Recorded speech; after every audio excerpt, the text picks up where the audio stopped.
Hello students, this is Dr. V.S.K. Reddy and you're watching YouTube channel Concepts of Physics. Chapter number 7 Circular Motion. इसका जो भी exercise है उसका question number 21 से लेके question number 25 तक हम इस वीडियो में सॉल्व करने वाले हैं. Without wasting time let us start one by one. Question number 21 को देखते हैं क्या है. A block of mass m is capped on a horizontal roller. एक हॉरिजॉन्टल रूलर है, उसके ऊपर एक ब्लॉक रख दिया हमने. The friction coefficient between the ruler and the block is mu. Okay, the ruler is fix eight one and and the block is at the distance l from the fix end.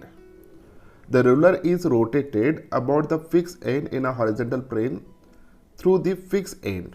Okay, the situation क्या है वो सबसे पहले देख लेते हैं. Situation is like this one. Okay, so this is that ruler और इसके ऊपर हमने एक ब्लॉक रख दिया जिस ब्लॉक का मास है m. ओके, और ये है फिक्स डिस्टेंस उसका. अब यहाँ पे इस ब्लॉक का जो भी डिस्टेंस है from this fix end it is equals to क्या है, l दिया है उन्होंने. ओके, यहाँ तक का डिस्टेंस. ओके, उसके बाद the ruler is rotated about the fix end in a horizontal plane. ऐसे वे रोटेट कर रहा है हॉरिजॉन्टल प्लेन में. Okay, through the fix end. इस फिक्स एक्सिस ऑफ रोटेशन यहाँ से पास होगा और ये हॉरिजॉन्टल प्लेन में रोटेट हो रहा है. अब ये हॉरिजॉन्टल प्लेन में रोटेट होगा तो डेफिनेटली इस ब्लॉक का भी सर्कुलर मोशन होगा. अब सर्कुलर मोशन अगर ब्लॉक का हो रहा है तो डेफिनेटली यहाँ पे फ्रिक्शन फोर्स जो भी है between this two surfaces it will provide the centripetal force. Centripetal force कौन प्रोवाइड करेगा? फ्रिक्शन फोर्स प्रोवाइड करना चाहिए. ओके, तो क्वेश्चन 1 ए पूछा है उन्होंने, what can be the maximum angular speed B for which the block does not slip. अगर slowly इसको आप रोटेट कर रहे हो तो ब्लॉक फ्रिक्शन की फोर्स की वजह से उसको सेंट्रीपिटल फोर्स मिलता रहेगा. लेकिन जैसे जैसे हम स्पीड बढ़ाएंगे ओके इस हॉरिजॉन्टल प्लेन में, जैसे जैसे इस रूलर का स्पीड एंगुलर स्पीड बढ़ाएंगे तो डेफिनेटली ये जो भी ब्लॉक है इसको सफिशिएंट सेंट्रीपिटल फोर्स नहीं मिलेगा और ये आउटवर्ड जाएगा, बाहर चला जाएगा.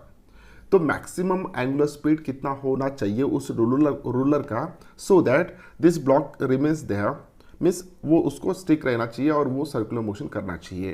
तो इसका जो भी सेंट्रीपिटल फोर्स है that centripetal force of this block having mass m if it is rotated with this angular velocity omega तो it is equals to m omega square r, sorry m omega square l. तो यहाँ पे distance कितना दिया है? l है और इसी रेडियस का वहाँ पे सर्कल बनेगा. सो this is the centripetal force और ये कौन प्रोवाइड कर रहा है? ये प्रोवाइड कर रहा है फ्रिक्शन फोर्स. और फ्रिक्शन फोर्स कितना होता है? Mu into N. Okay, so on the basis of this one we can say that m omega square l is equals to mu into m into g. So here m get cancel. Okay, or omega square is equals to mu into g upon l. So omega is equals to what? Under root of mu into g upon l. So ये पूरा इसको under root है. So this is a angular velocity of that ruler with which it can be rotated so that the blocks remains stick with this ruler and it makes circular path. Okay, so ये किसके ऊपर depend रहेगा? Angular velocity, ये coefficient of friction, acceleration due to gravity और distance of that block which is place from the fix end. इन तीनों के ऊपर डिपेंड रहेगा. ओके, इन दिस वे ये होगा फर्स्ट इसका आंसर. सेकंड का क्या है देखते हैं. If the angular speed of the ruler is uniformly increase okay from 0 at an angular acceleration alpha. So this is the angular acceleration. At what angular speed will the block slip? बहुत ही बढ़िया question है. अब ये देखिए, पहले तो uniform circular motion था लेकिन अब एंगुलर स्पीड बढ़ा रहे with this acceleration. Okay, this is angular acceleration यानी कंटिन्यूसली ओमेगा की वैल्यू बढ़ते जा रहा है यहाँ पे. तो ऐसे केस में इस ब्लॉक के ऊपर दो एक्सेलरेशंस होंगे. The first acceleration is nothing but the tangential acceleration which is equals to l into alpha. This is nothing but the tangential acceleration. Okay, so a suffix t tangential acceleration is equals to L alpha. L is a distance from the fixed end of that block and alpha is nothing but the angular acceleration. और साथ ही साथ centripetal acceleration भी रहेगा, that is called as radial acceleration which is equals to m omega square r. So इस case में L आएगा. Okay, so net acceleration जो भी होगा, the net acceleration it is equals to vector sum of this two, और उसका magnitude अगर हम लेते हैं तो मैग्नीट्यूड कुछ इस तरीके से बनेगा. So AR square plus AT square. Okay, this is the net acceleration. अब अगर according to Newton second law force is equals to mass into acceleration, तो इसका हम यूज करते हैं. तो यहाँ पे जो भी फ्रिक्शन फोर्स क्रिएट हो रहा है, that friction force is equals to mu into N which is equals to this force m into a. So m into a के जगह पे मैं ये डाल दूंगा. So under root of AR square plus AT square. Okay, so AR की value हमें पता है, it is nothing but the m omega square L, और AT की वैल्यू पता है, this is nothing but the, यहाँ पे एक्सेलरेशन सिर्फ m नहीं आएगा. ओके, सो फोर्स होता है centripetal force, centripetal acceleration omega square L आएगा. ओके, सो यहाँ पे फटाफट लिख लेते हैं. So mu into m into g, N की जगह पे mg is equals to m into under root of AR की वैल्यू कितना है, omega square L. So omega square L का स्क्वायर करते हैं तो omega to the power 4 L square plus AT की वैल्यू कितना है, L इंटू अल्फा, तो L square into alpha square. Okay, so यहाँ पे m get cancel, mu g, mu into g is equals to, okay, अगर इसका square करते हैं दोनों तरफ तो mu square g square is equals to, mu square g square is equals to omega square. इसमें से क्या कॉमन निकलेगा, L स्क्वायर कॉमन निकलेगा, तो L स्क्वायर कॉमन निकाल लेते हैं, omega to the power 4 plus alpha square. Okay, so यहाँ पे omega to the power 4 plus alpha square is equals to mu square g square upon L square upon L square. Okay, अब इस term को हम इस side ला लेते हैं तो माइनस में आएगा. अगर ओमेगा की वैल्यू लिखते हैं सीधा सीधा तो ओमेगा की वैल्यू आएगा mu square g square upon L square minus alpha square, और ये पूरा टर्म जो भी है टू द पावर 1/4 आएगा, क्योंकि ओमेगा टू द पावर था तो हमें ओमेगा चाहिए, तो omega is equals to this one. So omega is equals to mu square g square upon L square minus alpha square to the power whole to the power 1/4. This is the correct answer. Question number 22. A track consists of two circular parts A, B, C and C, D, E of equal radius 100 meter and joined smoothly as shown in figure. Okay, तो circular path कुछ इस तरीके का है, ABC और CDE, ये दो circular path है. सो इस सर्कुलर पाथ का radius of curvature okay R, जिसकी वैल्यू दिया है यहाँ पे 100 मीटर, और इस सर्कुलर पाथ का रेडियस जो भी होगा इस डायरेक्शन में आएगा, सेंटर इधर आएगा, तो उसका भी रेडियस दिया है 100. तो यहाँ पे रेडियस की वैल्यू हम लिख लेते हैं, radius is equals to, it is equals to 100 metre. Okay, उसके बाद each part subtended a right angle at its centre. So A से लेके C तक ये जो भी एंगल है this is equals to 90 degree, और ये जो भी एंगल है this is again equals to 90 degree. Okay, then a cycle weighing 100 kg together with the rider travels at a constant speed of 18 km/h on the track. Okay, so यहाँ पे एक cyclist है. Okay, cycle के साथ उसका जो भी wait है वो 100 kg है. सो मास it is equals to 100 kg, mass is equals to 100 kg, और स्पीड जो भी दिया है 18 किलोमीटर पर आवर, और इसको हम कन्वर्ट करते हैं मीटर पर सेकंड में, तो 5/18 आएगा, तो 18 get cancel, it is equals to speed जो भी है velocity, so this is equals to 5 metre per second. Okay, इतने स्पीड से वो मूव कर रहा है। तो तीन चीज़ें हमें यहाँ पे पता चल गई है। First, find the normal contact force by the road on the cycle when it is at B and D. So जब बी पॉइंट पे होगा उस वक्त नॉर्मल फोर्स उस साइकिल के ऊपर ये रोड कितना एग्जर्ट कर रहा है वो हमें फाइंड आउट करना है। उसी तरह जब वो डी पॉइंट पे होगा ओके साइकिल, तो उस वक्त नॉर्मल फोर्स कितना एक्ट हो रहा है वो हमें फाइंड आउट करना है। तो बहुत ईजी है। सो सबसे पहला क्वेश्चन तो बहुत ईजी है, चलो उसको सॉल्व कर लेते हैं। अब देखिए यहाँ पे कौन कौन से फोर्सेस एक्ट होंगे। सो एक्चुअल दो फोर्सेस यहाँ पे एक्ट होंगे, एक होगा mg जो नीचे के डायरेक्शन में एक्ट होगा, और दूसरा होगा नॉर्मल जो ऊपर के डायरेक्शन में एक्ट होगा। ओके, और उस व्यक्ति का या साइकिल का अगर हम देखते हैं, साइकिलिस्ट का अगर देखते हैं, सो यहाँ पे सर्कुलर मोशन हो रहा है। सो इन दोनों फोर्सेस की वजह से उसको सेंट्रीपिटल फोर्स मिलना चाहिए क्योंकि उसका सर्कुलर मोशन हो रहा है। तो सेंट्रीपिटल फोर्स का डायरेक्शन कैसा होता है, it is towards this one, इस डायरेक्शन में सेंट्रीपिटल फोर्स का डायरेक्शन होगा, इस डायरेक्शन में। ओके, तो यहाँ पे जो भी सेंट्रीपिटल फोर्स है, so that centripetal force which is nothing but the mv²/r, this is equals to क्या आना चाहिए, mg माइनस n। तो mg माइनस n, अगर इसको सॉल्व कर लेते हैं हम तो n इज इक्वल्स टू क्या आएगा, so n is equals to mg minus mv²/r।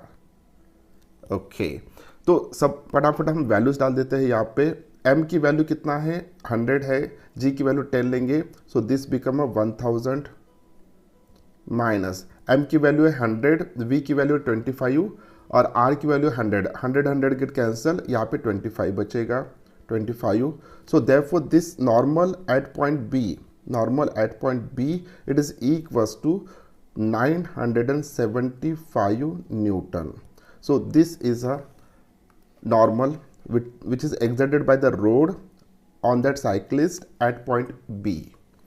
अब D पॉइंट पे हम इमेजिन करते हैं क्या होगा। सो D पॉइंट पे अगर हम इमेजिन करेंगे तो देखिए D पॉइंट पे mg कहाँ पे एक्ट हो रहा है, नीचे के डायरेक्शन में एक्ट होगा, और नॉर्मल कहाँ पे एक्ट होगा, ऊपर के डायरेक्शन में एक्ट होगा। सो नॉर्मल यहाँ पे रोड ऊपर के डायरेक्शन में एक्ट करवा रहा है और mg नीचे के डायरेक्शन में एक्ट कराएगा। ओके, अब सर्कुलर पाथ को ध्यान से देखिएगा, इसका जो भी सेंटर आ रहा है वो इस डायरेक्शन में आएगा। ओके, अगर सेंटर यहाँ पे आ रहा है तो जो भी सेंट्रीपिटल फोर्स एक्ट हो रहा है, क्योंकि यहाँ पे देखिए कि इस बंदे का सर्कुलर मोशन हो रहा है तो सेंट्रीपिटल फोर्स लगना ही चाहिए। सेंट्रीपिटल फोर्स कहाँ पे लगेगा, ये ऊपर के डायरेक्शन में लगेगा। सो ऊपर के डायरेक्शन में अगर लग रहा है तो यहाँ पे हम लिख सकते हैं mv²/r is equals to, centripetal force इस डायरेक्शन में है तो नॉर्मल माइनस mg होना चाहिए, तो नॉर्मल माइनस mg होगा। ओके, नॉर्मल माइनस mg होगा, तो therefore normal is equals to क्या आना चाहिए, सो mg प्लस mv²/r। क्लियर। अब यहाँ पे अगर हम वैल्यू सब्स्टिट्यूट करते हैं तो mg की वैल्यू हमने ऑलरेडी फाइंड आउट किया था, it is equals to 1000। Okay, plus mv²r की वैल्यू कितना आया था, 25।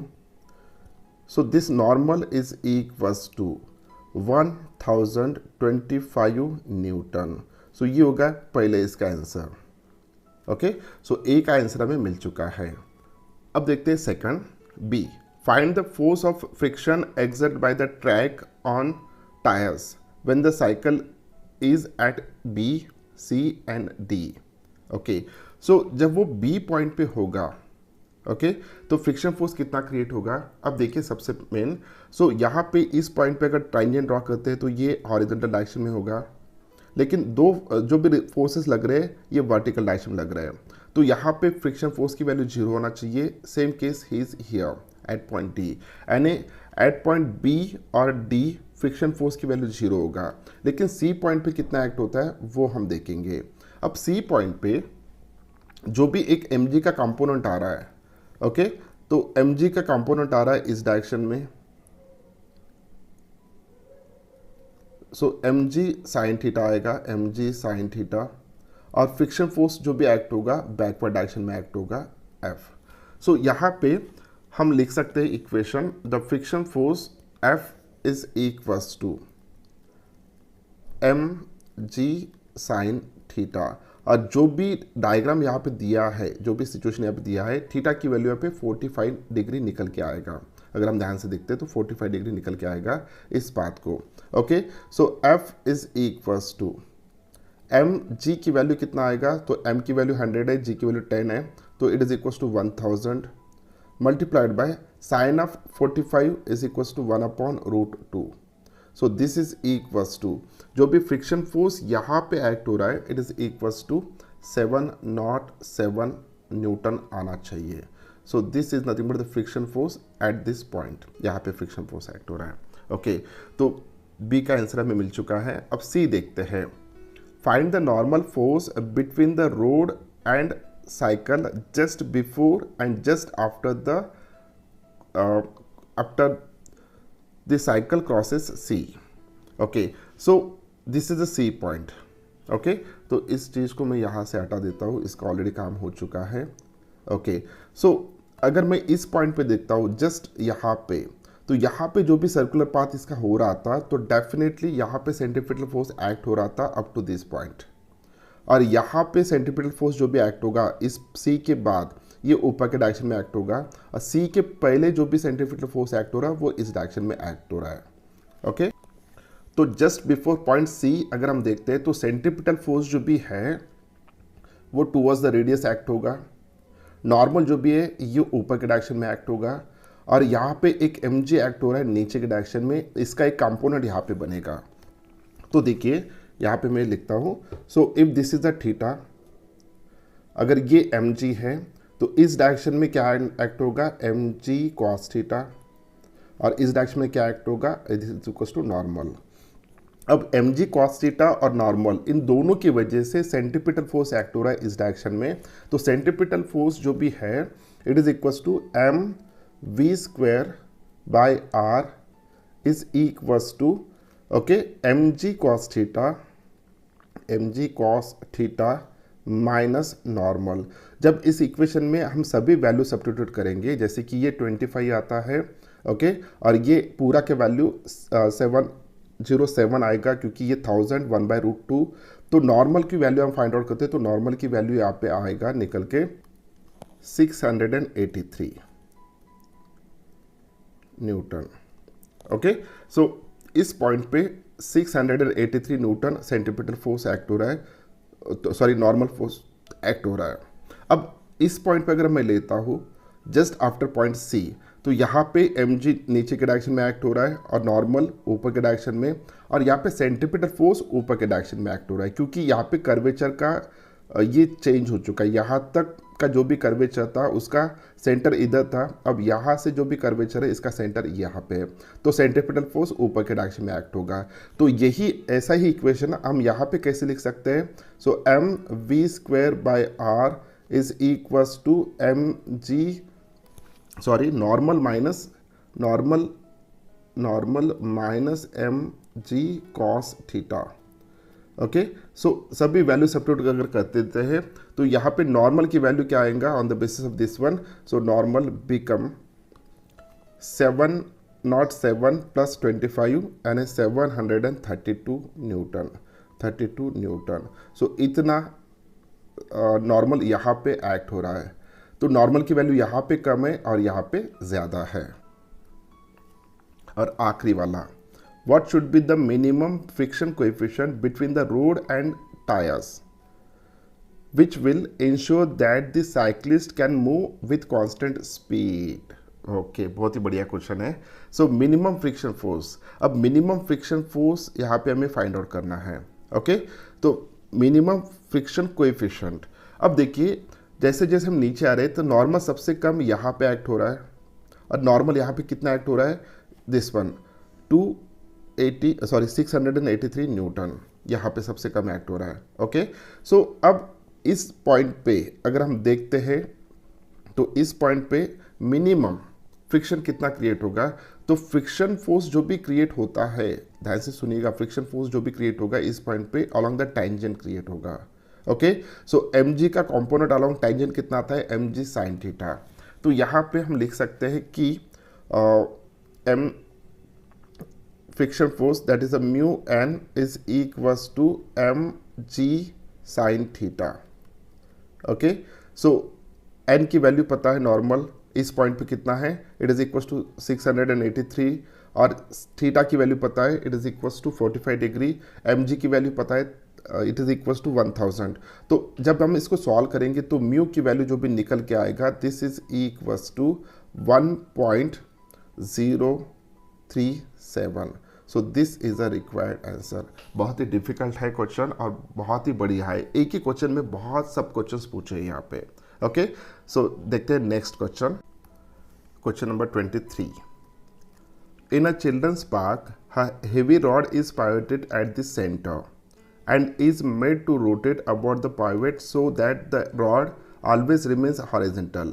Okay, ये horizontal डायरेक्शन में ही रोटेट हो रहा है, ये रॉड है और इसको यहाँ पे पॉइंट किया है। Okay, 2 kids hold the rod near the ends and thus rotate with the rod. Okay, so यहाँ पे ये पकड़ के रखा है और यहाँ पे ये वाला बंदा पकड़ के रखा है। Let the mass of each kid is 15 kg. The distance between the point and the point of the rod where the 2 kids hold is be 3 meter. Okay, so distance 2 kids में का दिया है उन्होंने 3 मीटर, तो यहाँ से लेके यहाँ तक का डिस्टेंस कितना होना चाहिए, 1.5 मीटर। तो जो जो चीज़ें दिए हैं यहाँ पे सबसे पहले हम लिख लेते हैं। सबसे पहले दिया है मास, सो m की वैल्यू कितना है, it is equals to 15 kg। उसके बाद सेकंड चीज़ दिया है यहाँ पे, it is equals to radius, हम रेडियस कंसिडर करेंगे क्योंकि सर्कुलर मोशन हो रहा है, विच इज़ इक्वल्स टू कितना आएगा, 1.5 metre. Okay, suppose the rod rotates at the rate of 20 revolution per minute. Okay, तो फ्रीक्वेंसी की वैल्यू कितना होना चाहिए भैया, तो फ्रीक्वेंसी की वैल्यू होनी चाहिए 20 रिवोल्यूशन पर मिनट है, तो 20 divided by 60 revolution per second यानी हर्ट्ज में। So this is equals to 1/3 hertz, this is the frequency. तो इसके बेसिस पे हम ओमेगा लिख सकते हैं, तो ओमेगा की वैल्यू कितना होगा, omega is equals to 2πn। So this is equals to 2π/3. Okay, so this is nothing but the angular frequency omega की वैल्यू, तो रेडियन पर सेकंड। ये इतने वैल्यूज हमें मिल गए हैं। अब इनका कहना क्या है, देखिए, find the force of friction exerted by the rod on one of the kid. Okay, so ये सर्कुलर पाथ जब कर रहा है तो इसको सेंट्रीपिटल फोर्स चाहिए, तो सेंट्रीपिटल फोर्स कौन दे रहा है, तो जो भी फ्रिक्शन यहाँ पे क्रिएट हो रहा है that friction provide the centripetal force. Okay, क्योंकि इसकी टेंडेंसी है बाहर जाने की, लेकिन इसके हाथ और रॉड के बीच में जो भी फ्रिक्शन फोर्स क्रिएट हो रहा है उसी फ्रिक्शन फोर्स की वजह से उसको सेंट्रीपिटल फोर्स मिल रहा है। तो सेंट्रीपिटल फोर्स का फॉर्मूला हमें पता है, so centripetal force it is nothing but the m omega square r। Okay, so centripetal force जो भी है it is equals to, mass कितना है 15 kg है, omega square, so omega square की वैल्यू कितना आएगा, देखिए यहाँ पे, सो 4π² क्योंकि स्क्वायर कर रहे हैं हम पूरे टर्म का, इंटू 1.5 तो 15 मल्टीप्लाइड बाय 1.5 की वैल्यू होता है 22.5 लगभग, yes 22.5 multiplied by 4 means 90 divided by 9 means 10। So F is equals to 10π² newton. So this is a required answer. बहुत ही इजी क्वेश्चन था। Next question, question number 24। A hemispherical bowl of radius r is rotated about its axis of symmetry which is kept vertical. So this is that ball और ये ऐसे rotate हो रहा है, this is the axis of symmetry. A small block is kept in the ball at a position where the radius makes an angle theta. So यहाँ पे हमने उस ब्लॉक को रख दिया, ओके, और इस बॉल का जो भी रेडियस है it makes an angle theta with the vertical. सो ये जो भी एंगल होगा, this angle it is equals to this angle, it is equals to theta. Okay, the block rotates with the bowl without any slipping. So block यहाँ पे circular motion कर रहा है जब बॉल रोटेट हो रहा है उस वक्त। The friction coefficient between the block and the ball surface is mu. Okay, find the range of the angular speed for which the block will not slip. अब देखिए, इस ब्लॉक का जो भी सर्कुलर मोशन हो रहा है, इस ब्लॉक को एक सेंट्रीपिटल फोर्स मिल रहा है और वो किसके कारण मिल रहा है? फ्रिक्शन फोर्स के कारण। फ्रिक्शन फोर्स किस किस में हो रहा है? इस ब्लॉक और ये सरफेस बॉल का जो भी है, इन दोनों के बीच में फ्रिक्शन फोर्स हो रहा है। अगर थोड़ा इमेजिन करके देखिए कि अगर ब्लॉक जो भी बॉल है वो बहुत ही ज़्यादा एंगुलर वेलोसिटी से रोटेट होता है, तो ये जो भी ब्लॉक है ये ऊपर के तरफ स्कीड हो जाएगा। अगर बॉल जो भी है वो बहुत ही धीरे से एंगुलर वेलोसिटी से धीरे से रोटेट हो रहा है, तो ये जो भी है ये नीचे आ जाएगा। समझ में आ रहा है? सो यहाँ पे जो भी फ्रिक्शन फोर्स क्रिएट हो रहा है, अगर सफिशिएंट फ्रिक्शन उसको मिल रहा है तो वो रोटेट करते रहेगा सर्कुलर मोशन में। अगर बॉल रुक गया तो फ्रिक्शन फोर्स यहाँ पे उसको मिल रहा है, लेकिन ये कहाँ पे आ जाएगा? नीचे आ जाएगा, उसको सफिशिएंट फ्रिक्शन नहीं मिल रहा है। अब इस ब्लॉक की अगर बात करते हैं तो यहाँ पे कौन कौन से फोर्सेस एक्ट हो रहे हैं एक्चुअल में, वो हम देखते हैं। तो एक्चुअल में जो भी फोर्सेस एक्ट हो रहे हैं, एक फोर्स एक्ट होगा उसका mg, जो नीचे के डायरेक्शन में एक्ट होगा। ओके, सो mg इतना फोर्स एक्ट होगा नीचे के डायरेक्शन में। अब इस mg को हम बाद में रिजॉल्व कर लेंगे। So this is nothing but the mg। और दूसरा फोर्स यहाँ पे एक्ट हो रहा है, that is nothing but the normal, और वो इस डायरेक्शन में एक्ट हो रहा है, this is nothing but the normal. अब इन दोनों के अलावा और एक फोर्स एक्ट होगा, वो डिपेंड होगा कि बॉल की एंगुलर वेलोसिटी कितना है, वो होगा फ्रिक्शन फोर्स। अगर एंगुलर वेलोसिटी बहुत ज़्यादा है तो इस ब्लॉक की टेंडेंसी होगा आगे जाने की, तो फ्रिक्शन फोर्स कहाँ पे आएगा? नीचे के डायरेक्शन में आएगा। सो फ्रिक्शन फोर्स जो भी एक्ट होगा वो नीचे के डायरेक्शन में एक्ट होगा, लाइक दिस वन।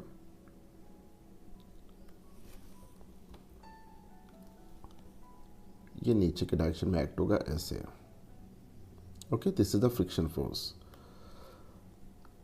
थोड़ा समझने के लिए डिफिकल्ट हो सकता है।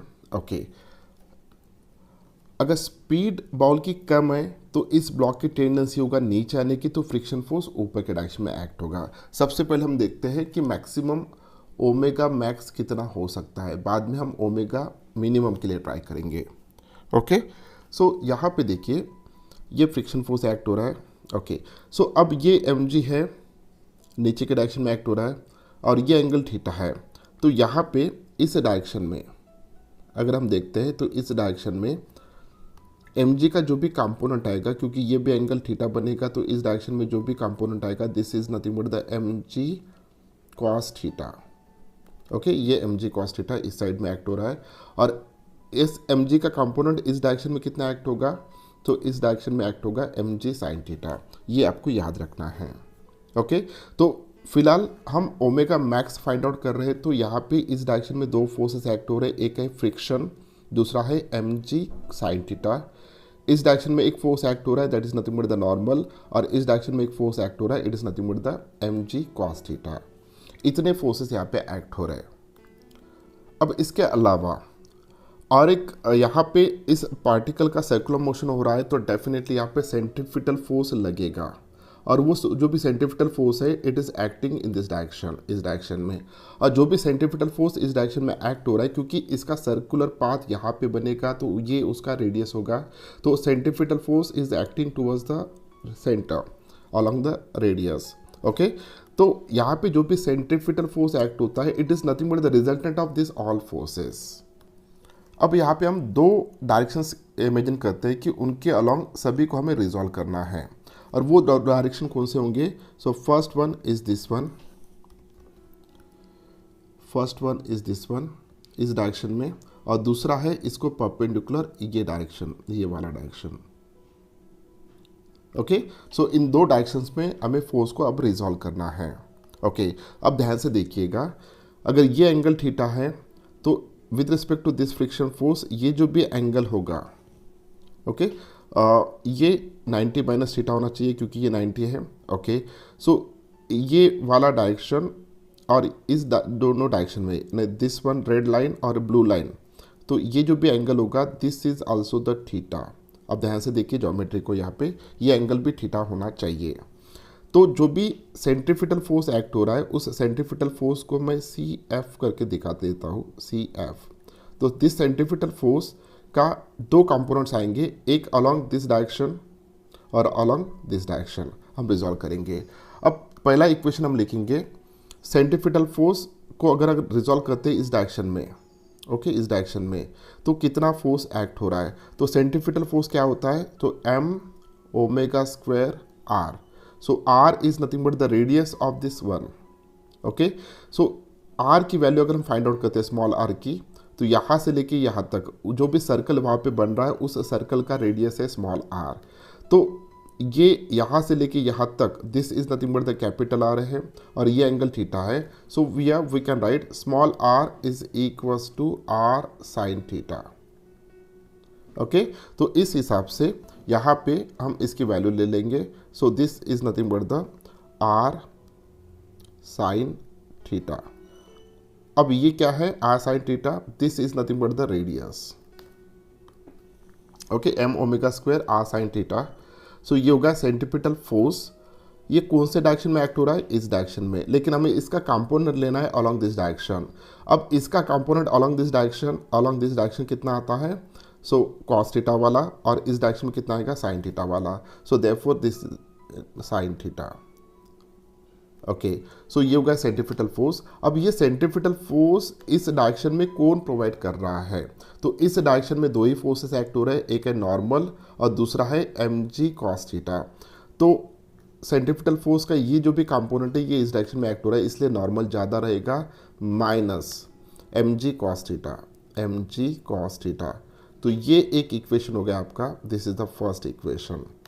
उसी तरह इस सेंट्रीफ्यूगल फोर्स को हम इस डायरेक्शन में रिजॉल्व करते हैं, तो उसका कंपोनेंट कितना बनेगा, तो यहाँ पे एम ओमेगा स्क्वायर ब्रैकेट में r sine theta into cos theta, ये कॉस थीटा का कंपोनेंट आएगा इस डायरेक्शन में। अब इस डायरेक्शन में कौन कौन से फोर्सेस एक्ट हो रहे हैं, देखिए जैसे कि हमने पहले ही डिस्कशन किया था कि इस डायरेक्शन में दो फोर्सेस एक्ट हो रहे हैं, एक है एम जी साइन थीटा जो कि इसका कंपोनेंट है, दूसरा है फ्रिक्शन फोर्स। तो दोनों का डायरेक्शन सेम है इसलिए वो ऐड होंगे। तो पहला फोर्स होगा एम जी साइन थीटा और दूसरा होगा friction force mu into N, okay, mu into n. So this is nothing but the second equation. अगर हम इन दोनों इक्वेशन को सॉल्व करते हैं कि on the basis of first equation n की वैल्यू अगर यहाँ पे सब्स्टिट्यूट करते हैं उसके बाद कैलकुलेशन करते हैं, तो यहाँ पे जो भी ओमेगा निकल के आता है तो omega is equals to g sine theta, ये ब्रैकेट में है, minus mu cos theta bracket complete upon r sine theta bracket में cos theta minus mu sine theta, okay. और इस पूरे इसको जो भी पावर है इट इज इक्वल्स टू 1/2। तो this is the maximum angular velocity, okay. तो उसको हम ओमेगा मैक्स भी यहाँ पे कह सकते हैं। इसी तरह आपको मिनिमम एंगुलर वेलोसिटी निकाल सकते हैं, कैसे, उस केस में सिर्फ चेंज क्या होगा, ये जो भी फ्रिक्शन फोर्स नीचे एक्ट हो रहा था अब वो फ्रिक्शन फोर्स आपको ऊपर लेना है। तो इस तरीके से इसको आप सॉल्व कर सकते हो। मैंने सिर्फ मैक्सिमम यहाँ पे दिया है, आप सिर्फ फ्रिक्शन फोर्स को ऊपर इमेजिन करके बाकी सभी स्टैटिस्टिक्स उसी तरह रहेंगे और सिर्फ यहाँ पे थोड़ा चेंज होगा तो उसमें यहाँ पे प्लस आएगा, ओके। सो मिनिमम के लिए सिर्फ यहाँ पे प्लस आएगा, बाकी पूरा का पूरा सेम रहेगा। नेक्स्ट क्वेश्चन नंबर 25 और इस वीडियो का आखिरी question. A particle is projected with a speed u at an angle theta with the horizontal. Consider the small part of its path near the highest position to take it approximately to be a circular arc, okay, what is the radius of this circle? This radius is called radius of curvature of the curve at that point. Okay, so यहाँ पे हमें जो भी छोटा portion है, इस portion को हमें सर्कुलर पाथ कंसिडर करना है। अगर किसी चीज़ को हम प्रोजेक्टाइल मोशन करवा रहे हैं तो उसका जो भी पाथ बनता है, it is nothing but the parabolic path. Okay, so यहाँ पे एक छोटा आर्क जो भी है हाईएस्ट पॉइंट पे, वो हमें सर्कुलर पाथ कंसिडर करना है। तो हम इस पॉइंट पे कंसिडर करते हैं जो हाईएस्ट पॉइंट है।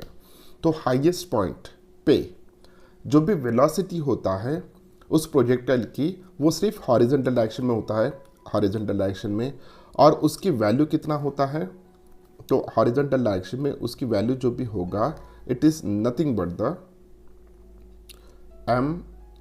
It's a you cos theta. Okay, horizontal direction में, क्योंकि यहाँ पे हम जब प्रोजेक्ट कर रहे हैं तो दो कंपोनेंट्स उसके होंगे विथ इनिशियल वेलोसिटी u, जब भी प्रोजेक्ट हम कर रहे हैं यहाँ पे। सो एक वर्टिकल डायरेक्शन में होता है u साइन थीटा और एक हॉरिजॉन्टल डायरेक्शन में होता है u कॉस थीटा। तो हर पॉइंट पे हॉरिजॉन्टल डायरेक्शन में u कॉस थीटा की वैल्यू सेम होता है। So this is that point. Okay, so let us assume that ये जो भी डिस्टेंस है, okay, this is equals to h हम कंसिडर करते हैं। ओके, अब यहाँ पे इस पॉइंट पे वेलोसिटी हमें पता है, तो यहाँ पे सेंट्रीपिटल फोर्स जो भी एक्ट होगा, that centripetal force is equals to mv² by r। Okay, mv² by r, this is the centripetal force which is equals to, यहाँ पे सिर्फ ग्रेविटेशनल फोर्स एक्ट हो रहा है, वही प्रोवाइड कर रहा होगा, तो यहाँ पे हम लिखेंगे m into g. Okay, so mm get cancel, so this is equals to g is equals to velocity square. अब वेलोसिटी की वैल्यू कितना है? u cos थीटा है, तो यहाँ पे u square cos square theta. Okay, तो हमें g की वैल्यू अपॉन r, तो हमें r की वैल्यू फाइंड आउट करना है, तो r is equals to u square cos square theta upon g। So this is a required answer. So ये उसका रेडियस होना चाहिए अगर वो सर्कुलर पाथ बनता है तो। बहुत ही इजी क्वेश्चन था। सिर्फ क्वेश्चन नंबर 24 को मैंने आधा छोड़ दिया है। ओके, सिर्फ आपको फ्रिक्शन का डायरेक्शन चेंज करके, यानी अपवर्ड डायरेक्शन में दिखा के, आपको सेम तरीके से आप प्रॉब्लम्स को सॉल्व कर सकते हैं। तो उम्मीद करता हूँ कि वीडियो आपको अच्छा लगा। वीडियो अच्छा लगा तो इस वीडियो को लाइक कीजिए, अपने दोस्तों के साथ शेयर कीजिए, चैनल को सब्सक्राइब कीजिए। मिलते हैं नेक्स्ट वीडियो में। क्वेश्चन नंबर 26 से लेकर 30 तक, वो इस चैप्टर का आखिरी वीडियो होगा। ओके, तब तक के लिए बाय बाय।